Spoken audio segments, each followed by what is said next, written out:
Welcome to the Destination Simple podcast, where we share our own daily experiences with simple living so that you feel inspired to find your own path to less stress and more joy.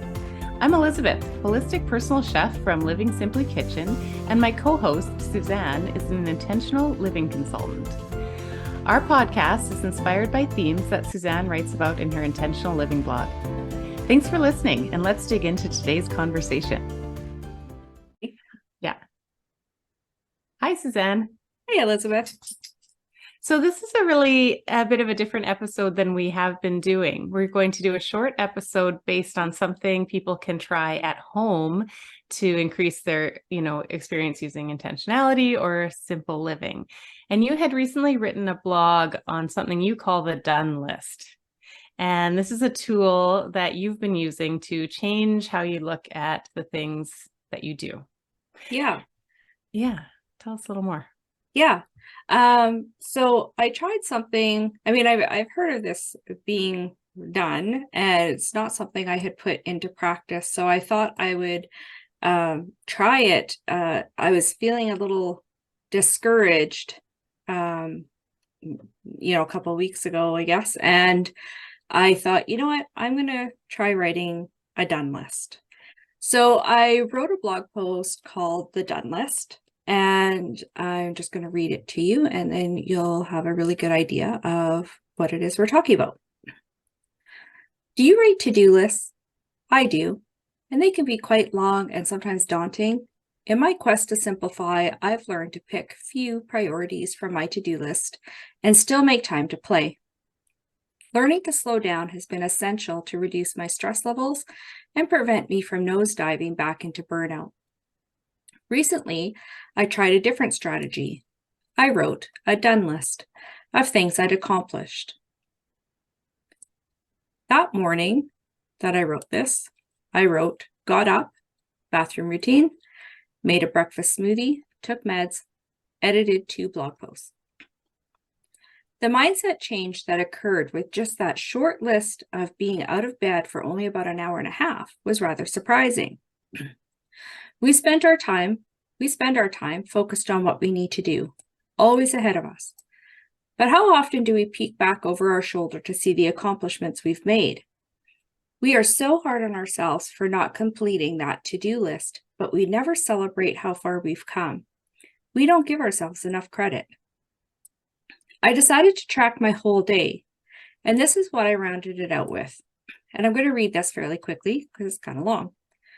Let dogs out, walked around the garden, pulled weeds and tomato suckers, watered greenhouse, gave dogs treats, planned and wrote a newsletter, prepped and ate a late lunch, continued work on newsletter, ended workday at 3 to go play, designed 2 cards, designed 8 envelopes, packaged 20 cards into sleeves, spray painted several pieces outside, walked over to appreciate my new garden flowers.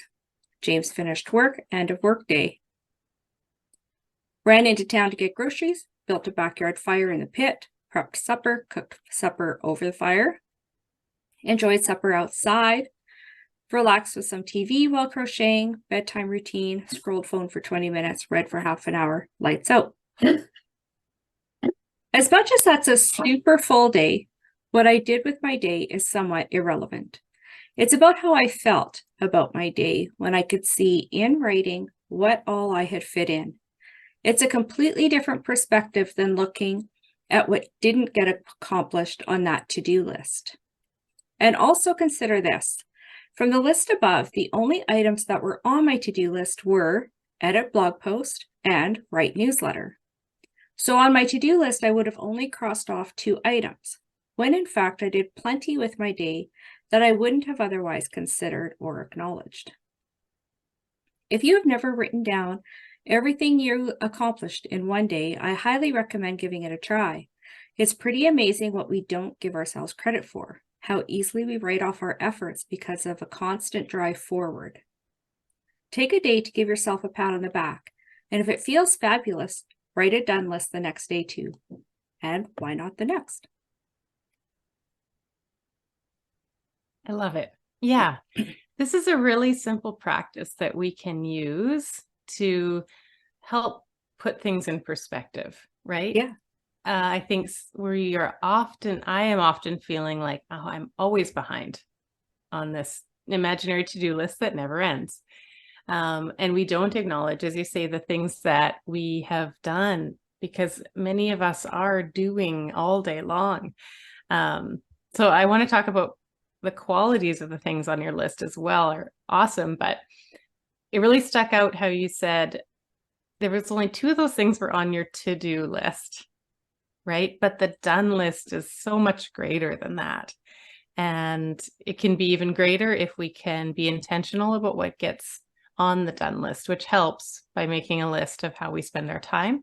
We can get into that. But I think it does help so much when I've done this practice myself with a feeling of enoughness, really seeing your efforts as contributing to your life, and feeling like I do so much, I do enough, And in many cases, for people who are pushing up against burnout, seeing how much you do and all those things that are kind of filling and perhaps overwhelming your time in your day can be really helpful to see that list and go, oh my gosh, no wonder I feel burnt out, worn out. I'm doing 1,000 things. That's a really great point, actually. But now I kind of wish I'd put in there is that it might, like, I'm writing that list from the perspective of already simplifying, already taking that time to play, shortening my work day, Yeah. And that's really clear. Yeah. Right. And so that list is kind of reflective of actually being more simple, whether you take it that way or not. For me, that is. But you make a really good point that if you're not on the journey yet of simplifying your life and living with intention, and you're still kind of running on that hamster wheel, I mean, your list could be 3 or 4 times as long as what I just listed off. Right. Maybe it starts at 5:30 a.m. with got up before the kids so that I could do lunches, maybe a workout, maybe not because you feel overwhelmed, and it can go all day long. Ran people everywhere, did everything for everyone. Yeah, exactly. I mean, and yes, I'm also from the perspective of an empty nester now, so I don't have any kid stuff. I walked my dogs, I think, on that list, right? I think I walked my dogs, right? And like you said, I get this quality from your list that this is work you have done to to start really evaluating the quality of how you spend your time. Yeah. But it's really a practice for anyone at any stage. Yeah, I think it's really important, though, to be able to get some perspective on what all you actually fit in to your day, because I think that we don't give ourselves the credit. We don't acknowledge why we're tired. We don't acknowledge what we did get done, because not everything is on that to-do list, and normally, prior to putting this into practice, if I only would have got 2 things crossed off my to-do list, what a non-productive, terrible, somebody said, how was your day? Oh, it was awful. I didn't hardly get anything done. Right? Yes, right. When in reality, you did 100 things. And in reality, I had a whole list of stuff that I did. And it's like, and it's all stuff that needs to be done. So, walking the dogs and weeding the garden never seems to get on the to-do list because it's just something that you do, so you don't put it on a list necessarily, right? Yeah. Some of those routine things, doing the dishes, you don't put that on a to-do list because it's just the routine things you don't think of because they're routine. And yet they're all things that you do and that need doing. And then there are things that you want to do, but sometimes the wants don't make it on the to-do list. The to-do list, as we use it, seems to be the things that sort of must get done, right? Well, they're the productive things. They're the things that we can tell other people maybe that we got done. They're the things at work, not necessarily the things at home, right? Yeah. That's a thing too, is our to-do list is our work productive list. Yeah. And we don't tend to put the fun things on a to-do list necessarily. It's not, you don't normally put, take the afternoon and go read in my hammock on your to-do list, right? Yeah. Not normally anyway. Yeah. So I'm having a couple thoughts about this. So I love you're so great at integrating play into your almost daily life. I am now. And Yeah. yeah, you are. Yeah. And I like that you make that clear to, you just make that clear that that's part of your life, right? So at 3:00 playtime, because you did you did some things, you've got it blocked out really well. You have simplified in a way that emphasizes a lot of areas of your life. And, I want people to know that on the done list, fun things aren't nothing, and they're not unimportant, Right. the Yeah. enjoyable things, the pleasurable things. Yeah. And They're super important. they could be on a to-do list if we start thinking really in a cool way about this, but they can definitely and should be on should should be on that done list sometimes, right? Yeah. Yeah. And know, even writing that list that day was actually a little bit time consuming. So it's not even something, I mean, it kind of depends where you're at, but it's not something that I would necessarily do every day. I think if I'm in a good space and I'm feeling good and, it's not necessarily a tool that I would use. I did it that day because I was actually feeling kind of blah.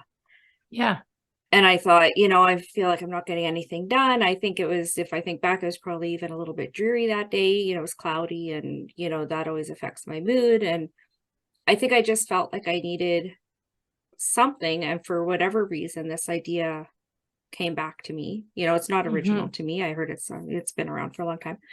And I thought maybe this is something I need to try today to pick me up. yeah, Maybe I really need to see what I am doing with my day. yeah, And I was even just writing that short bit just in the morning was enough to say, you know what, I think I'm going to actually track the rest of my day, because even that gave me that little boost, right? Sometimes just writing down, I got out of bed on your accomplishment list of what you did that day is the big one, right? There was a time a year and a half ago that getting out of bed would have been the only thing maybe on my done list, and move to the sofa would have been, on my done list. And that would have been an accomplishment, right? Yeah. Got dressed. Yeah.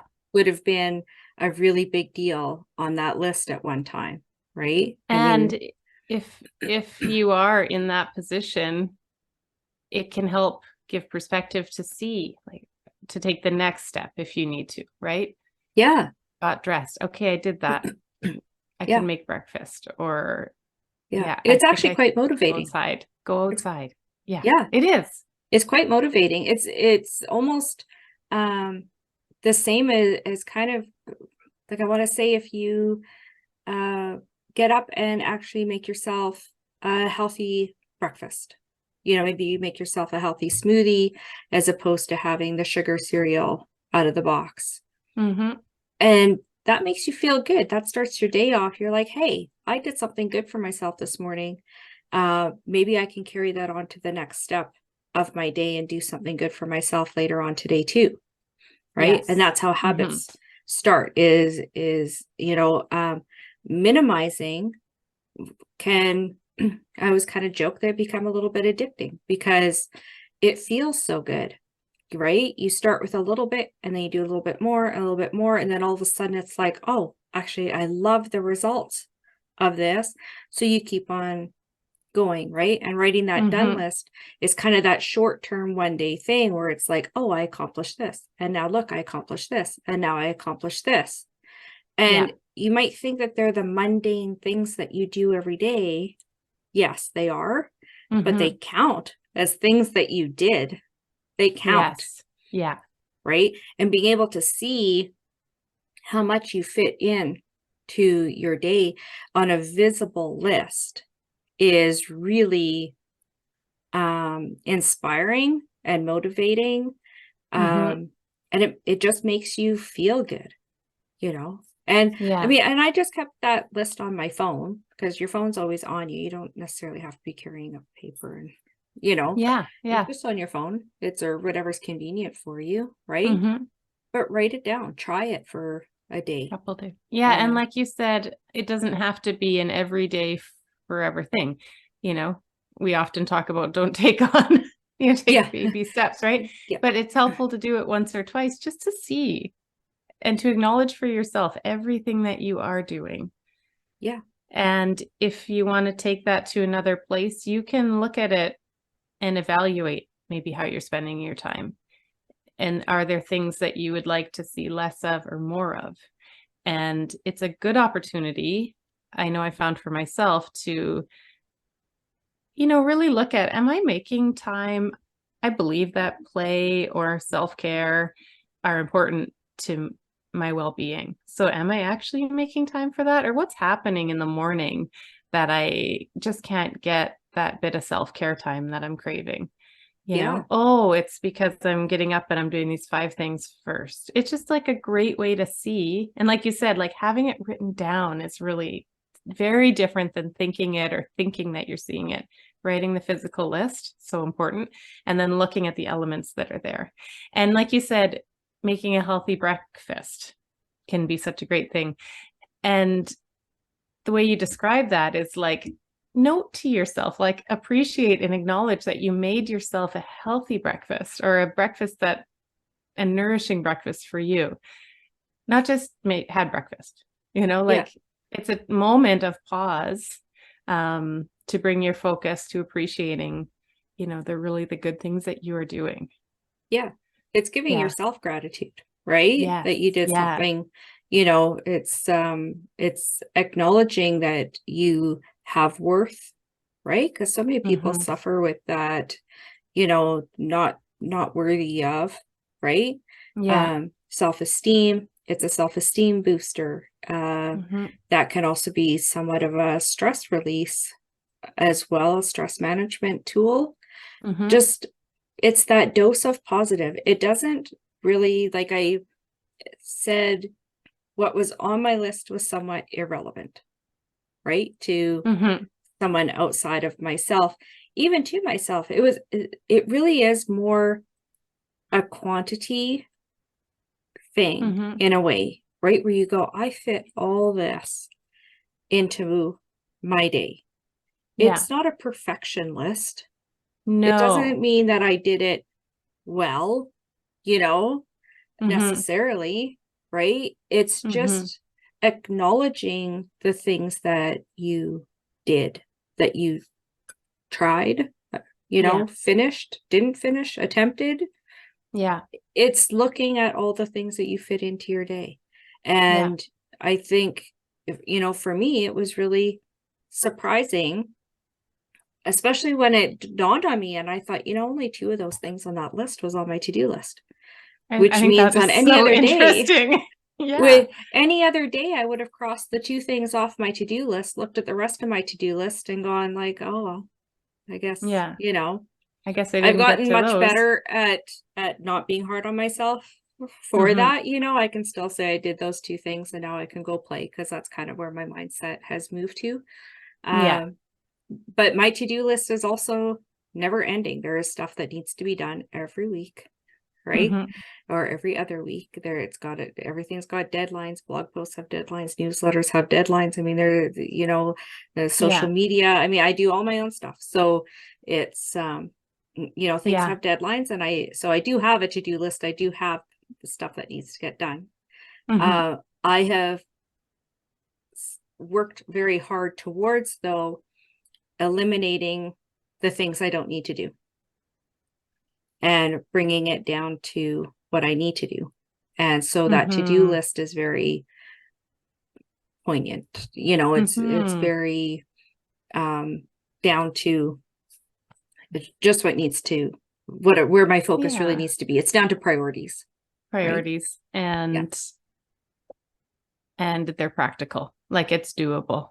They match with the amount of time that you have and the schedule that you have, or the amount of time that I'm willing to give to it, right? Willing to give is a great, and I'm going to actually say it that way, because there was a time being entrepreneurial that you work from the time you get up until the time you go to bed because your office is in your house or at times on your dining room table and it's always available, and you get caught up in, well, I've got 10 minutes. I guess I got that to-do list. I should be working on that to-do list every waking moment. And then in between, you're making supper and running the kids around, in between working on your work to-do list, right?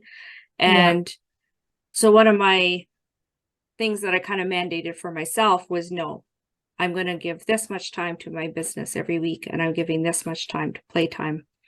I call playtime, it's my crafting time, right? Yeah. And then in between there, I also give attention to my garden and my dogs, and and then I fit that into my work day as much as possible. And then when my husband's done work, I try to be done work so that we can do whatever we need to do in the evening. And I'm not thinking about my to-do list. Yes. Right. And that's a big thing. That's a big thing, especially if you work for yourself like we do. But really for so many people in different scenarios, that really used to plague me. The amount of things I thought I should be working on all the time. The to-do list is always just hovering. So if I wasn't doing anything else, I should be addressing the things on the to-do list. And we can get better at how we think about that. And I think this is a really good thing. So I hope that people will try this. The done list. Write your done list. Write your done list. And then email us and let us know how it went for you. Let us know what your experience was like. We would love to hear from the people who are listening in to these conversations, and let us know. Our email address is linked in the bottom, and of course we will mention it at the end of the episode. Okay, try it. Have a great week. Thanks, Suzanne. Talk to you soon. Bye. Thanks for listening. Remember to subscribe so you don't miss an episode. If you love what you're hearing, leaving us a review goes a long way, and we truly appreciate it. If you have questions about intentional living or how to simplify your life, comments about this episode or any past episodes, or even have a topic you'd love to hear us chat about, please email Elizabeth and myself, Suzanne, at destinationsimple.podcast@gmail.com. We'd be thrilled to hear from you. You can learn more about the hosts of Destination Simple, Elizabeth Kincaid at Living Simply Kitchen, or Suzanne Goulden, Intentional Living Consultant, at our respective websites. They are linked in the show notes. Have an awesome day.